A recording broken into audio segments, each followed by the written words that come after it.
Xie Sui. Xie Sui is one of the most unconventional and unpredictable players in professional tennis. She doesn't rely on raw power or booming serves. In fact, her shots often look soft by today's standards. But don't be fooled. What she lacks in power, she makes up for with one of the most bizarrely effective strategies in the game. Xie's style revolves around variety, court awareness, and perfect placement. She plays with two hands on both the forehand and backhand sides, giving her unusual control and the ability to redirect shots in ways that constantly catch opponents off guard. Her ground strokes aren't about speed, they're about angles, spin, and surprise. She can change direction at the last second, or wrong foot opponents with a simple flick. She doesn't just stay back either. Her quick reflexes and net instincts make her a constant threat up front. Whether it's a sneaky approach shot or a perfectly timed poach, Xie thrives at the net with clean volleys and sharp anticipation. Her strategy is built on rhythm disruption. She slows the game down, changes pace, and makes her opponents play shots they're not comfortable hitting. This is why she's especially dangerous in doubles, where court positioning and timing are everything. With her quick hands and deceptive movement, Xie has won 7 Grand Slam doubles titles, often outsmarting teams that rely purely on pace and power. She might not dominate with brute strength, but her tennis IQ, feel for the court, and ability to confuse her opponents make her one of the most creative forces the sport has ever seen. Michael Chang.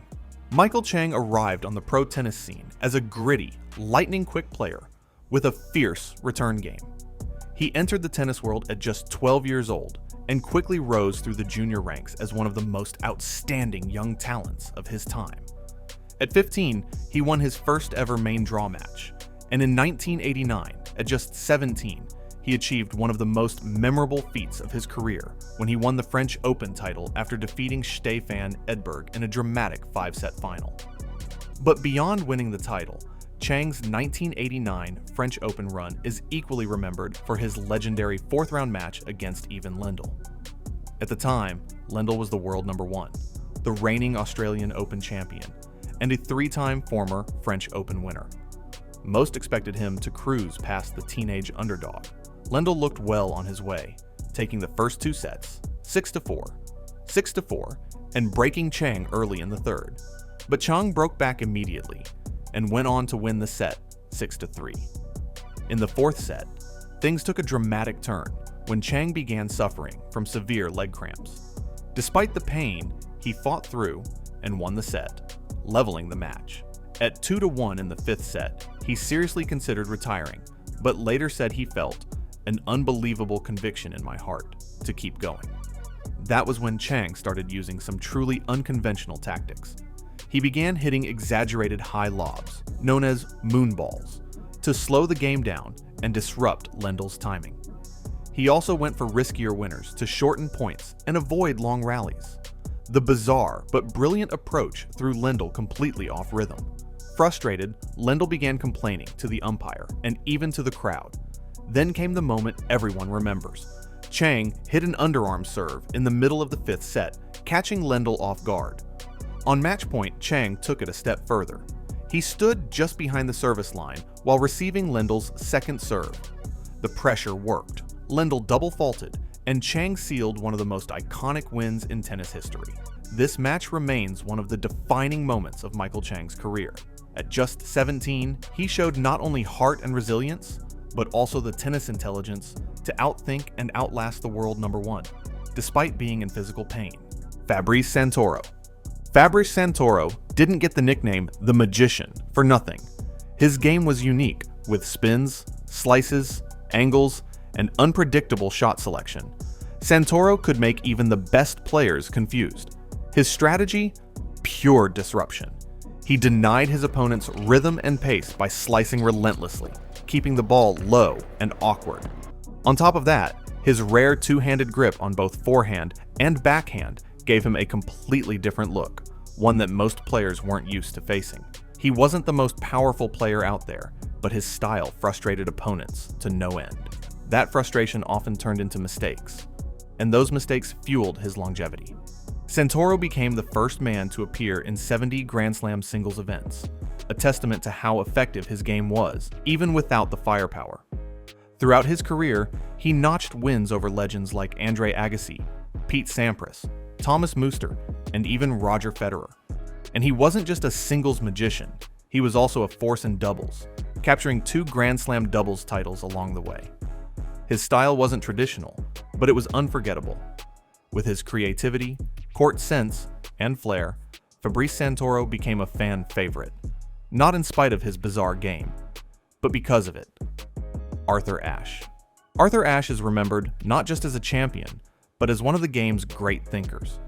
His calm demeanor, sharp mind, and tactical awareness set him apart on the court, and perhaps no match better captured that side of Ashe than the 1975 Wimbledon final. Facing Jimmy Connors, the defending champion and one of the most aggressive, hard-hitting players of the era, Ashe knew he couldn't win by playing Connors' game. Instead, he delivered a tactical masterclass. Rather than meeting power with power, Ashe slowed the pace down. He used soft shots, sliced returns, and angled placements to take the rhythm away from Connors. He played low, kept the ball short, and forced Connors to create his own pace and do more of the work, something that didn't suit his natural style.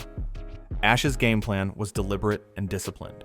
He didn't give Connors any pace to feed off, and he constantly moved him around the court, pulling him wide, making him stretch, and drawing out errors. It was not flashy, but it was smart. And most of all, it was effective. That match wasn't just about physical execution. It was about understanding the opponent, adapting to the moment, and staying committed to a strategy that most wouldn't have expected. Ashe won the match in 4 sets and cemented his legacy by capturing the Wimbledon title. Nick Kyrgios. A true showman, Nick Kyrgios is known for his wide range of shots, including powerful serves, tweeners, and an arsenal of trick shots that not only entertain the crowd, but also throw his opponents off balance.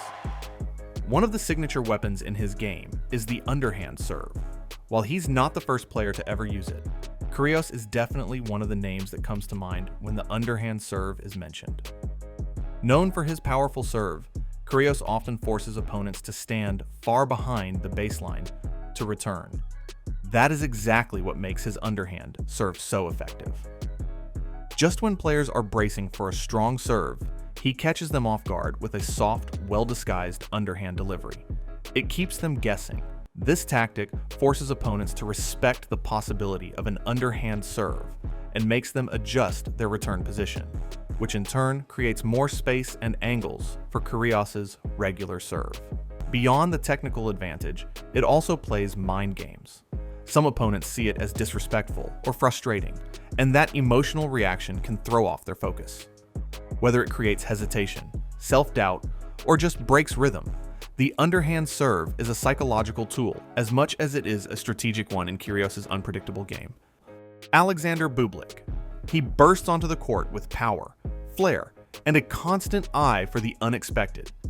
He delivers huge serves and plays with an unpredictable, almost chaotic style that regularly catches opponents off guard.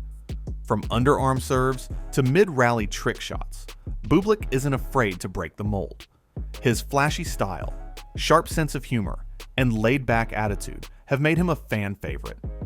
Bublik thrives on mind games. He confuses opponents not just with his shot variety, but with his unpredictability. One point might give his opponent a powerful serve, the next a delicate drop shot or tweener. His flair and creativity can frustrate even the most composed players. One memorable match came in the semifinals of the 2023 Halle Open, where Bublik faced local favorite Alexander Zverev on the grass courts of Germany. With the home crowd behind Zverev, most expected a tight match. Instead, Bublik dismantled him in straight sets. His strategy was clear: disrupt Zverev's rhythm and take away his comfort zone. Bublik mixed in drop shots, serve and volley plays, and low skidding slices that forced Zverev to constantly move forward, something he's not always comfortable doing. He also took an aggressive return position, stepping closer to the baseline to take time away from Zverev's serve, which kept the German guessing. It was a textbook example of how Bublik, when locked in, can use his unpredictability, not just to entertain, but to win games. Tatjana Maria. Tatjana Maria is known for her crafty, smart game that blends solid defense with clever shot making. She might not be the flashiest player on tour, but her ability to control rallies with well-placed slices and relentless court coverage makes her a tough opponent.